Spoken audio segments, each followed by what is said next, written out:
Hello साथियों, कैसे हो आप सभी। मैं सौरभ आर्य मिशन सरकारी मोर में आपका स्वागत करता हूं। आज की क्लास में हम पढ़ेंगे विसर्ग संधि से रिलेटेड कुछ रूल्स के बारे में, महत्वपूर्ण नियमों के बारे में। इससे पहले भी विसर्ग संधि की हमारी 2 क्लासेज आ चुकी है जिसमें हमने विसर्ग संधि से रिलेटेड और रूल्स पढ़े हैं। तो आज की क्लास में विसर्ग संधि से रिलेटेड हम पहला नियम पढ़ेंगे, विसर्ग का लोप। विसर्ग का लोप, इसका मतलब है यदि विसर्ग से पहले ए और आ आए और विसर्ग के बाद कोई अन्य स्वर आए तब विसर्ग लुप्त हो जाता है। क्या? यदि विसर्ग से पहले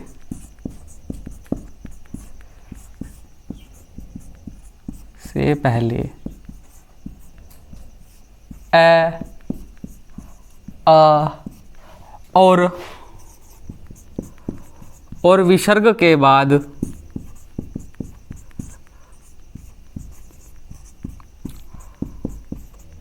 कोई अन्य स्वर आए तब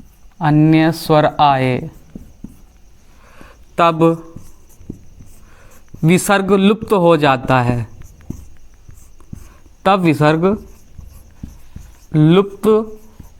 जाता है।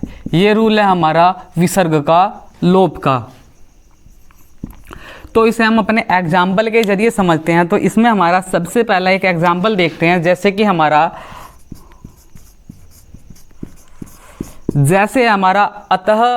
अतः धन एव। क्या है? अतः धन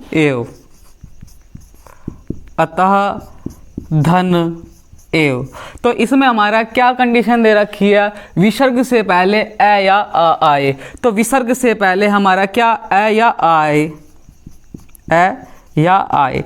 तो यहाँ पे हमारा तय बिना हल चिन्ह के साथ है, तो ये पूरा है। तो यहाँ पे हमारी क्या हुई? अ हुआ, और अ की मात्रा नहीं होती इसलिए ये शब्द पूरा हुआ। अ धन पल हमारा यहाँ पे दूसरा स्वर हुआ ए। तो क्या दे रखा है? पहला विसर्ग से पहले ए या आ हो और विसर्ग के बाद कोई अन्य स्वर जैसे कि हमारा ए आया, तब विसर्ग लुप्त हो जाता है। तब क्या होता है? ये हमारा विसर्ग लुप्त हो जाता है। अब तक हमने क्या पढ़ा? जो हमारा इस तरह की कंडीशंस होती थी तो उस मेल में हमारा विसर्ग किसी अन्य स्वर में या किसी अन्य वर्ण में परिवर्तित हो जाता था, लेकिन इस बार हमारा विसर्ग गायब हो जाएगा। तो ये हमारा बनेगा हमारा अतएव। क्या? अतएव।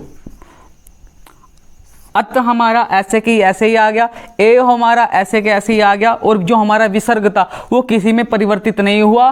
पहला स्वर हमारा ए आ हुआ और दूसरा स्वर हुआ हमारा कोई भी अन्य।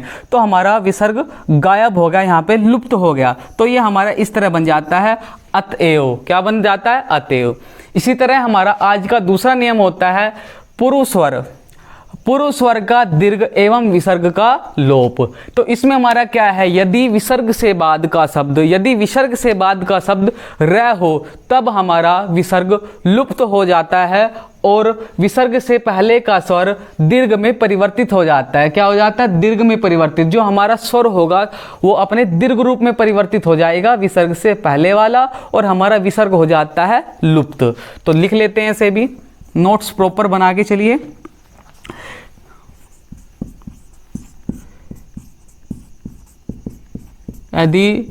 यदि विसर्ग के बाद र आए तब विसर्ग लुप्त हो जाती है या लुप्त हो जाता है। वह विसर्ग से पहले का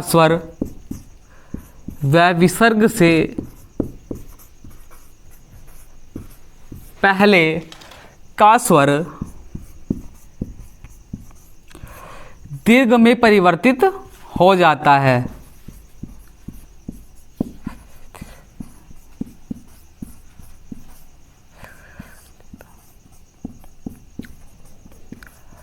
क्या हो जाता है?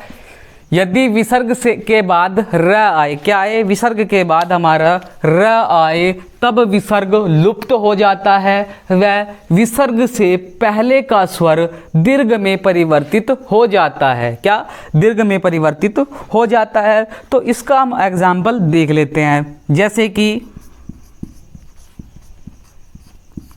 जैसे हमारा निहिधन रस, क्या, निहिधन रस। निहिधन रस में हमारा विसर्ग से पहले कोई स्वर है, क्या है, ई।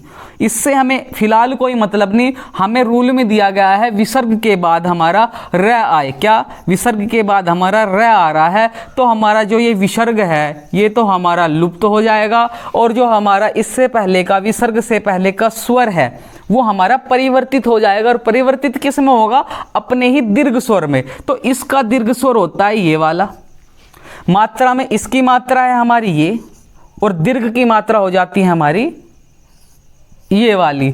तो ये हमारा किस तरह से परिवर्तित होगा, नी, तो हमारा पहले तो ऐसे लिखते हैं हम, नी रस, क्या हुआ, नी रस हुआ। इसके हिसाब से हमारा विसर्ग गायब हो गया, विसर्ग किसी में परिवर्तित नहीं हुआ, नीरस ऐसे के ऐसे लिखा गया। लेकिन दूसरी कंडीशन जो दी है, स्वर्ग दीर्घ में परिवर्तन, तो यहाँ पे स्वर का दीर्घ में परिवर्तन रह गया, तो ये परिवर्तित होगा हमारा इसमें। तो ये वाली मात्रा हमारी यहाँ से हटकर यहाँ पे आ जाएगी, तो ये हमारा क्या बन गया, नीरस, क्या बन गया, नीरस। इसी तरह और एग्जाम्पल देख लेते हैं अपने।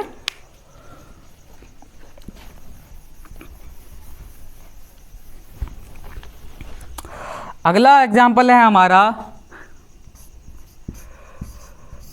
निहिधन रोग, क्या, निहिधन रोग। और इससे बाद का एक एग्जाम्पल और लिख लेता हूं मैं भी, निहिधन रज, निहिधन रज। तो यहाँ पे हमारे जो रूल से कंडीशन मिल रही है, दोनों में सेम कंडीशन से र आ रहा है, तो र हमारा विसर्ग में कोई चेंज नहीं होगा, मतलब विसर्ग लुप्त हो जाएगा, गायब हो जाएगा, और ये हमारा बन जाएगा निरोग। इसी तरह ये हमारा बन जाएगा नीरज, विसर्ग गायब हो गया। लेकिन एक कंडीशन और थी हमारा, ये दीर्घ में परिवर्तन होना है, तो इसका दीर्घ रूप हो जाता है हमारा ये वाला, ये हमारा बना निरोग। इसी तरह नीरज में हमारा ये वाली मात्रा अपने दीर्घ रूप में, ये स्वर हमारा अपने दीर्घ रूप में इस मात्रा के साथ परिवर्तित होगा, ये हमारा नीरज बन गया, ये हमारा निरोग बन गया। इससे पहले हमारा नीरस बना था। तो ये हमारा जो ये दो रूल है ये यहीं पे खत्म हो जाते हैं। अब देखते हैं हम आज के अपने नेक्स्ट रूल, अगले रूल देखते हैं। तो आप सभी इनके प्रॉपर नोट्स बनाते रहिए।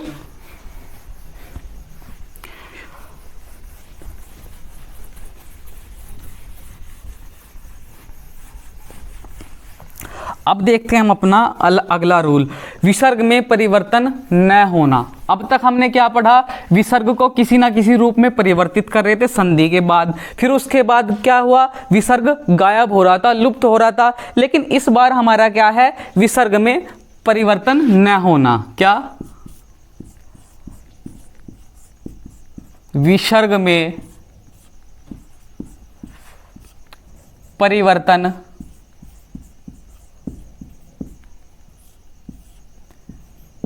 न होना।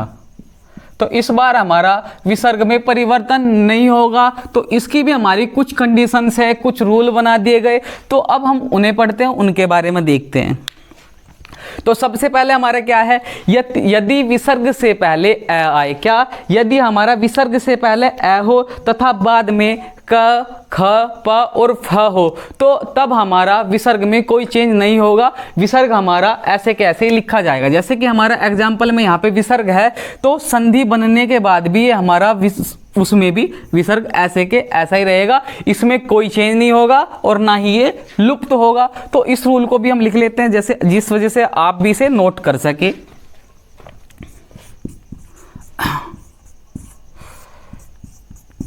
यदि विसर्ग से पहले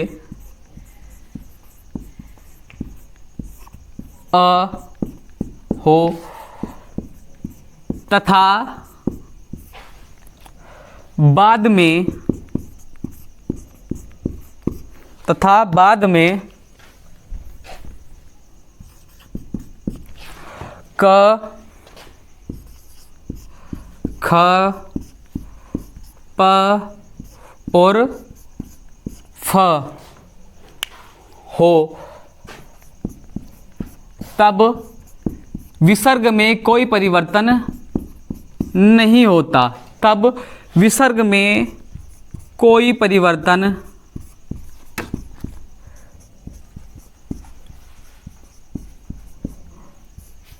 नहीं होता। तो क्या रूल है इस बार हमारा, जब विसर्ग में परिवर्तन नहीं होगा? यदि विसर्ग से पहले अ हो, यानी विसर्ग से पहले वाले शब्द का अंतिम वर्ण हमारा अ हो, तथा बाद में अर्थात विसर्ग से बाद में आने वाले शब्द का प्रथम वर्ण हमारा क ख प और फ हो, तब विसर्ग में कोई परिवर्तन नहीं होता। उसे जो का तो ही हम लिख देते हैं। तो इसे उदाहरण के जरिए देखते हैं। जैसे हमारा आज का पहला एग्जाम्पल देख लेते हैं।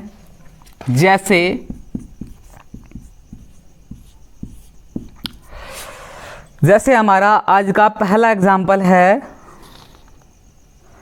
रजह धन कण। रजह धन कण। तो यहाँ पे हमारी क्या कंडीशंस दी है? हमारा विसर्ग से पहले अ हो, तो विसर्ग से पहले हमारा अ है यहाँ पे, और मैंने अपनी सभी क्लास में बताया यहाँ पे अ क्यों है, तो मुझे बताने की इस बार जरूरत नहीं है। तो अ धन, दूसरा हमारा क्या दे रखा है? क ख प और फ। तो विसर्ग से बाद का पहले शब्द का प्रथम वर्ण जो हमारा है वो क ख और प फ में से एक होना चाहिए, तो हमारा यहाँ पे क है। तो इस बार इससे क्या होगा? जो हमारा यह विसर्ग होगा इसमें हमारा कोई परिवर्तन नहीं होगा, अर्थात वो ऐसे के ऐसे ही लिखा जाएगा। तो ये हमारा कैसे बनेगा? रजह धन कण। तो रजह धन कण बनेगा हमारा, रज कण तो हमारा ऐसे के ऐसे लिखा गया, और जो विसर्ग था वो भी बीच में क्या बना हमारा? यो रजह कण। ये हमारा बन गया जो का तो पूरा शब्द बन गया, लेकिन हमारा विसर्ग ऐसे के ऐसे ही रहा। ये हमारा किसी रूप में ना ही परिवर्तित हुआ और ना ही इस बार हमारा ये लुप्त हुआ। इसी तरह अपने और एग्जाम्पल्स देख लेते हैं।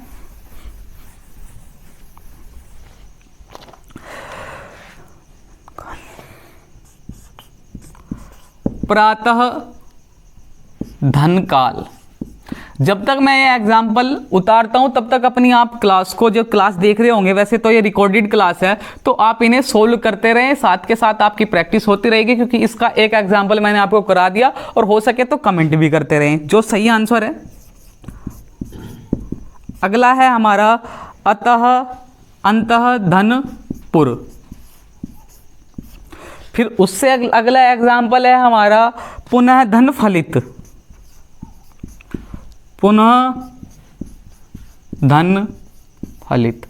तो ये है हमारे 3 एग्जाम्पल, उससे बाद में और। तो आप इन्हें जल्दी जल्दी करते रहो, तो मैं भी करा देता हूं। तो इन तीनों में हमारा सेम रूल फॉलो हो रहा है। विसर्ग से पहले हमारा अह और बाद में क प और फ। ये है, इसमें ख किसी में नहीं है, लेकिन क प और फ ये तीनों हमारे इस रूल को फॉलो कर रहे हैं, जिसमें हमारा विसर्ग में कोई परिवर्तन नहीं होता। तो ये हमारा कैसे बनेगा? जो का तो कोई परिवर्तन नहीं करना, बहुत ही ज़्यादा सिंपल है।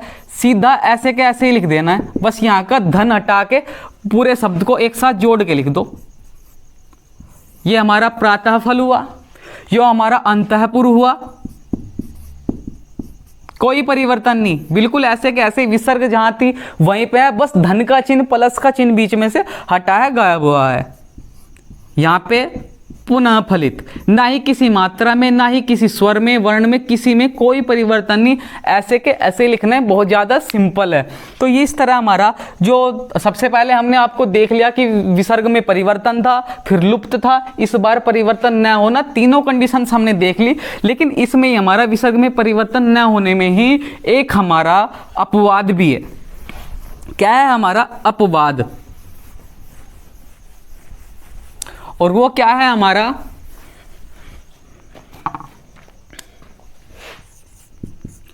अपवाद। क्या क्या, यदि हमारा पुनः क्या होगा, यदि हमारा नमः और पुरः आए, स्वर मतलब पहला शब्द हमारा नमः और पुरः आए तो विसर्ग में तब विसर्ग का स में परिवर्तन हो जाता है। क्या है, इसमें तो अब तक हमारा परिवर्तन हो नहीं रहा था, लेकिन कंडीशन इस बार क्या दे दी अपवाद में, यदि पहला शब्द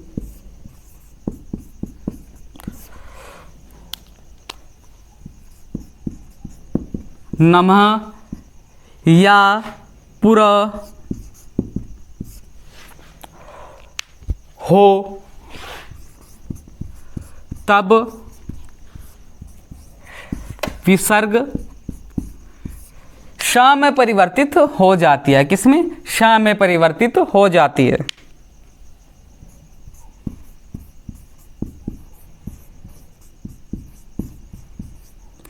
श में परिवर्तित हो जाती है। तो अब इसके एग्जाम्पल देख लेते हैं हम, जैसे कि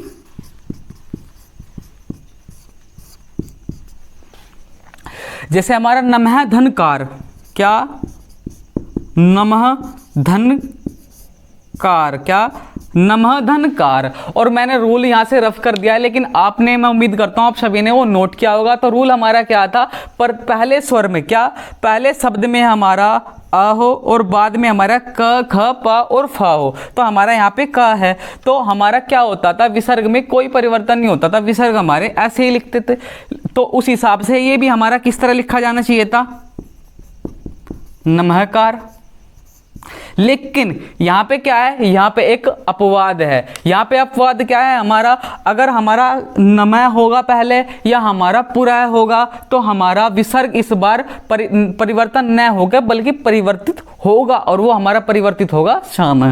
तो ये कैसे बनेगा हमारा, सबसे पहले तो हमारा नम ऐसे के ऐसे लिख लिया गया, नम ऐसे लिख लिया गया, और इस अब की बारी आई हमारी विसर्ग की, और विसर्ग हमारा परिवर्तित हो रहा है स में, किसके साथ, हल चिन्ह के साथ, यानी आधे आधे स में, नमस्कार। तो ये क्या बना हमारा, नमस्कार, नमस्कार बना ये हमारा।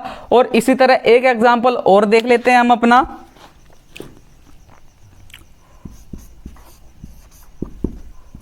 पुरः धनकार, पुरः धनकार। तो इस बार भी हमारा क्या है, नमः और पुरः की कंडीशन दी थी, तो इस बार भी हमारा विसर्ग परिवर्तन होगा स में, और वो भी हल चिन्ह के साथ। तो इस बार ये हमारा क्या बना, पुरस्कार। क्या बना ये हमारा, पुरस्कार बना। और दोनों ही शब्द ये बहुत सिंपल है, इंपॉर्टेंट है, लेकिन आप ये गलती ना करें कि हमारा क्या दे रखा है, बाद में पहले अ है और बाद में क्या भी आ रहा है, तो आप कभी ये यहाँ पे मतलब विसर्ग लगा छोड़ दे, परिवर्तन ना करें, लेकिन परिवर्तन होगा इस बार और श में परिवर्तन होगा, तो ये हमारा बन जाएगा पुरस्कार। तो इसी के साथ जो हमारी विसर्ग संधि है उसके टोटल नियम सारे रूल्स कंप्लीट हो चुके हैं। इससे पहले व्यंजन संधि कराई थी मैंने, और उससे पहले स्वर संधि भी कराई थी, तो सभी के सारे रूल्स मैंने फॉलो कर लिए हैं लगभग। तो आज की क्लास में और संधि की क्लास में इतना ही। तो हमारी तीनों संधि कंप्लीट हो गई है। अगली क्लास में हम नए टॉपिक के साथ आपके साथ मिलेंगे। अगर यह क्लास आपको अच्छी लगी हो तो वीडियो को लाइक, शेयर एंड चैनल को सब्सक्राइब करें। Thank you.